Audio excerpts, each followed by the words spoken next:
በምሕረቱ ባለጸጋ ነው የእኛ እግዚአብሔር ሁሌም ፍቅር ነው።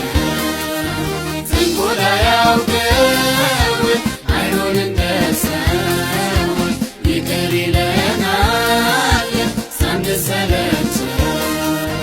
በምሕረቱ ባለጸጋ ነው የእኛ እግዚአብሔር ሁሌም ፍቅር ነው።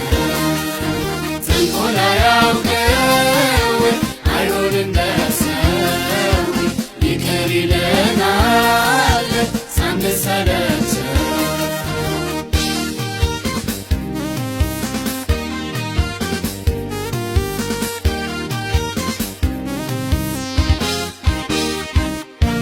ከመንገዱ ወጥቶ ለጠፋው ተስፋው ለዓለም ፈተና ድካም ለገባው የሮጠ ተጽናናዋል አይኑ እስኪታደስ በእቅፉ ታቅፎ